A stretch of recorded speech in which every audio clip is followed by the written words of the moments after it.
Hi, hello my dear students. Welcome to Social Science class.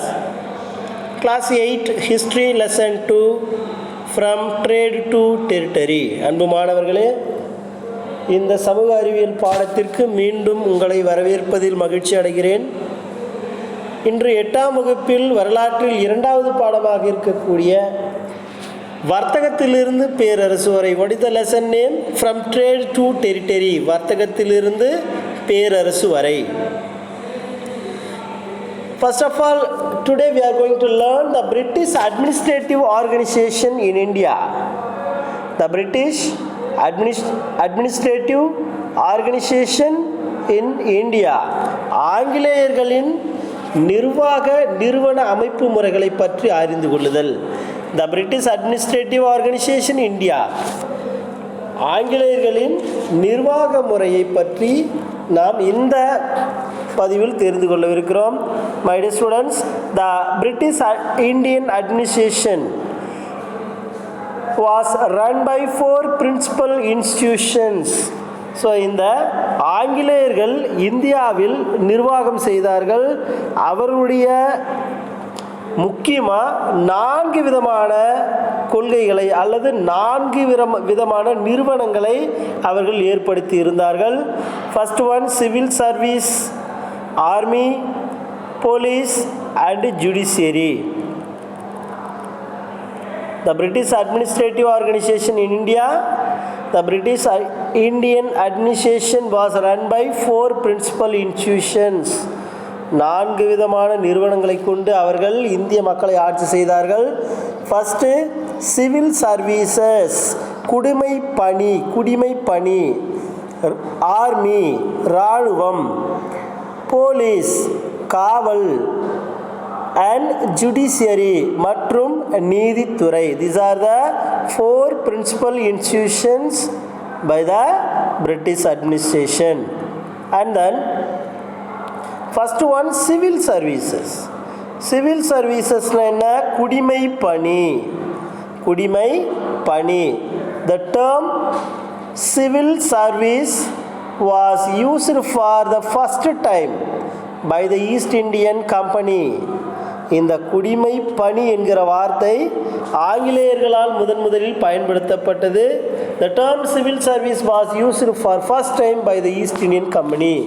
ஆங்கில கிழக்கிந்தியர்களால் இந்தியாவில் முதலில் இந்த சிவில் சர்வீஸ் which means குடிமை பணி அறிமுகப்படுத்தப்பட்டது, பயன்படுத்தப்பட்டது.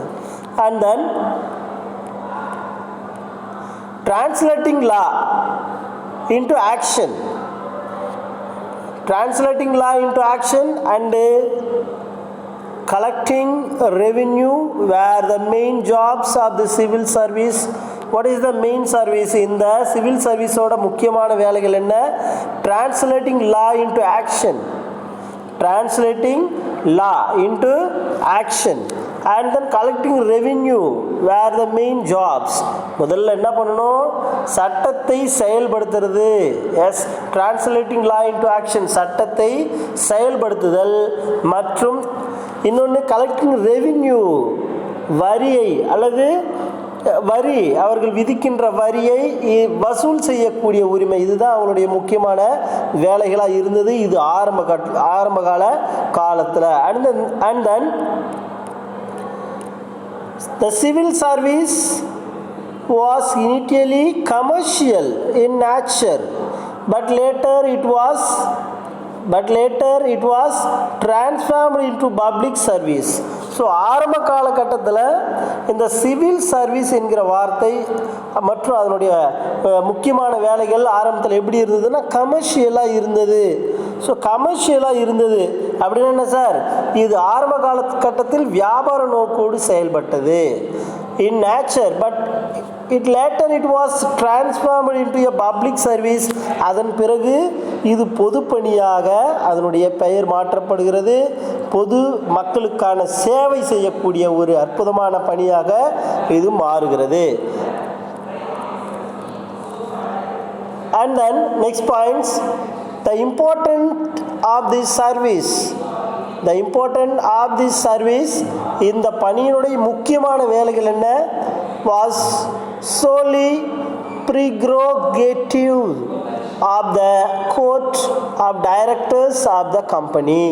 ஸோ இதனுடைய முக்கியமான வேலைகள் என்ன? அந்த ஈஸ்ட் இந்தியன் கம்பெனியில் இருக்கக்கூடிய டைரக்டர்ஸ் உரிமையாளர்கள் இருக்கிறாங்க இல்லையா, அவங்களுடைய ஒரு தனிப்பட்ட உரிமை மற்றும் விருப்பத்தின் அடிப்படையில் இந்த சிவில் சர்வீஸ் குடிமை பணி தேர்வாணையம் நடந்து கொண்டிருந்தது. அண்ட் தென் ஸோ அதுக்கப்புறம் என்னவா அது மாறுது? தட் இன்டெல்ஜ்டு. ஸோ அதில் நிறைய பேர் ஒர்க் பண்ணிட்டு இருக்கிறாங்க. ஸோ கவர்மெண்ட் எம்ப்ளாயாக ஒர்க் பண்ணுறாங்க. ஸோ அப்படி ஒர்க் பண்ணுறதுனால என்ன ஆகுது? Corruption, bribery and illegal private trade. So அந்த குடிமை பணியில் தேர்ந்தெடுக்கப்பட்ட உறுப்பினர்கள் எப்படி செயல்படுறாங்க அப்படின்னு சொன்னால், குறிப்பாக லஞ்சம், கரப்ஷன்ஸ், லஞ்சம் வாங்கிறது, அப்புறம் ஊழல் பண்ணுறது, ஸோ இல்லீகலாக ப்ரைவேட் ட்ரேட் பண்ணுறது, தனிப்பட்ட முறையில் யாருக்கும் தெரியாத அளவில் அங்கே என்ன பண்ணுறது, வியாபாரம் வர்த்தகம் செய்வது போன்ற தவறான செயல்களில் அவர்கள் ஈடுபடுகிறார்கள். ஸோ இவங்க எல்லாம் யாரால் அப்பாயின்மெண்ட் ஆனாங்க? Yes, the directors of the company. இந்த அப்பாயின்மெண்ட் யார்கிட்ட வாங்கிட்டாங்க? அவங்க தனிப்பட்ட முறையில் இந்த இயக்குநர்களுடைய தனிப்பட்ட விருப்பத்தின் அடிப்படையில் பணியில் அமர்த்தப்படுகிறார்கள். இவர்கள் எல்லாரும் அங்கே இருக்கக்கூடிய சட்டங்களை தவறாக பயன்படுத்துகிறார்கள். So the Cornwallis enforced the rules. So Cornwallis வராரு 1786. ஸோ அதற்கான விதிகளை உருவாக்குறாரு against the private trade. So தனியாக யாரெல்லாம் வியாபாரம் வர்த்தகம் செய்கிறாங்களோ அவர்களுக்காக சில சட்டங்களை உருவாக்குறாரு. ஸோ என்னென்ன அப்படின்னு பார்த்தா, he also raised the salary of the company servants. So ஏன் அவங்க இதை மிஸ்யூஸ் பண்ணுறாங்க? Corruption, bribery and illegal private trade ஏன் பண்ணுறாங்க அப்படின்னு பார்த்தா, அவங்க சேலரி கம்மியாக இருக்கிறத இந்த கார்ன்வாலிஸ் அண்டர்ஸ்டாண்ட் பண்ணிக்கிறாரு. So he also raised the salary of the company servants. அந்த அமைப்பில் இருக்கக்கூடிய சர்வன்ட்ஸ், வேலையாட்களுக்கு ஊதிய உயர்வை இவர் ஏற்படுத்துகிறாரு. And then who became the highest paid civil servant in the world. உலகிலேயே அதிக சம்பளம் பெறக்கூடிய அரசு ஊழியர்களாக இவர் அவங்கள ப்ரமோட் பண்ணுறாரு. And then Lord Wellesley. So அவருக்கு பிறகு யார் வருது? Lord Wellesley, who came to India as Governor General in 1798. 1798 east Indian கம்பெனியோட கவர்னர் ஜெனரலாக லார்ட் வெல்லஸ்லி இங்கே வந்தார். So in 1800 he established the college in Fort William at Calcutta. கல்கத்தாவில் இருக்கக்கூடிய வில்லியம் கோட்டையில் ஒரு கல்லூரியை இவர் நிறுவுறாரு. Why? To providing training in literature, science and language. So மொழி, அறிவியல் மற்றும் இலக்கியம் போன்றவற்றை அனைவரும் கற்க வேண்டும் என்பதற்காக ஒரு கல்லூரியை இந்த வில்லியம் கோட்டையில் 1800 இந்த லார்ட் வெல்லஸ்லி நிறுவியிருந்தார், ஏற்படுத்தியிருந்தார். It was replaced at Haileybury in England in 1806. So இது என்ன ஆகுது அப்படின்னு சொன்னால், அந்த குறிப்பாக the directors of the company disapproved of his action and replaced it by their own East India College. So அவருடைய தனிப்பட்ட விருப்பத்தின் அடிப்படையில் இது ஏற்படுத்தப்பட்டது. அங்கே இருக்கக்கூடிய டைரக்டர்ஸ் யாரும் அது விருப்பம் கிடையாது. ஸோ அதனால் இட் வாஸ் ரீப்ளேஸ்டு ஹைலிபர்க் இன் இங்கிலாந்து 1806. 1806 இங்கிலாந்தில் இருக்கக்கூடிய ஹெய்லிபர்க்கு அந்த காலேஜ் என்ன பண்ணுறாங்க? ரீப்ளேஸ் பண்ணுறாங்க, மாற்றுறாங்க. ஓகேவா? So and then the idea of competition for recruitment was introduced first by the charter act 1833. 1833 ஆண்டு இயற்றப்பட்ட சார்ட்டர் ஆக்ட், பட்டய சட்டம். இந்த பட்டய சட்டம் எதை வலியுறுத்துகிறது? The idea of competition for recruitment. எப்படி? காம்படிஷன், போட்டித் தேர்வுகள் மூலம் அந்த ஊழியர்கள், அரசு ஊழியர்கள் போட்டித் தேர்வு மூலம் தேர்ந்தெடுக்கப்பட வேண்டும் என்பதை இந்த பட்டய சட்டம் தான் முதல்ல அறிமுகப்படுத்துகிறது. So and then but the system of competition but the system of competition was those not nominated by the court of directors were not eligible to write the competitive examination come competition systems. அதாவது என்ன, but the system, ஆனால் இந்த முறையானது எந்த முறை, competition போட்டித் தேர்வு முறையானது. ஸோ எப்படி எழுதணும்னா, those not nominated by the court of directors, யாரெல்லாம் அங்கே கம்பெனியில் இருக்கக்கூடிய இயக்குனர்களால் நாமினேட் ஆகலையோ, பதவியில் ஏற்றுக்கலையோ, பதவிக்கு வரலையோ, அல்லது அப்பாயின்மெண்ட் வாங்கலையோ, அவங்களாம் என்ன பண்ணக்கூடாது, were not eligible to write the competitive examinations, அவங்கெல்லாம் எழுத முடியாது. அப்போ டைரக்டர்ஸோட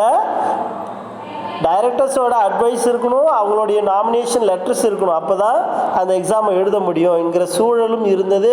ஸோ அதனால் இந்த சிஸ்டம் என்னன்னு சொல்கிறோம் அப்படின்னு சொன்னால், so the system of recruitment on the basis of competitive examination was introduced in 1853.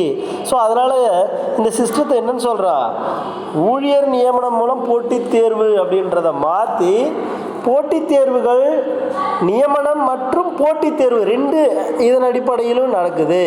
So அதை சிஸ்டம் எப்போ அறிமுகப்படுத்துகிறாங்கன்னு சொன்னால் 1853. The system of recruitment on the basis of competition examination was introduced in 1853. 1853 திறந்த முறையில் போட்டித் தேர்வு முறை, அதாவது என்ன, யார் குவாலிஃபிகேஷனாக இருக்கிறாங்களோ அதன் அடிப்படையில் அவர்களுக்கு பதவியை கொடுக்கணும் அப்படின்றது தான்.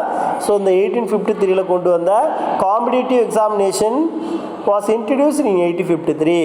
So next then, this system was confirmed by the government of India and Act of 1858. இந்திய அரசு சட்டம் 1858ஆம் ஆண்டு இயற்றப்பட்டது. ஸோ அது எதை சொல்லுதுன்னு சொன்னால், போட்டித் தேர்வு மூலம் ஒரு நபரை தேர்ந்தெடுப்பதற்கான உரிமையை இந்திய அரசியலமைப்பு சட்டம் ஏற்றுக்கொண்டது. ஸோ இதனை அடிப்படையாக கொண்டுதான் ஏற்றுக்கொள்ளப்பட்டது. Dear students, thank you for watching this video and have a great day.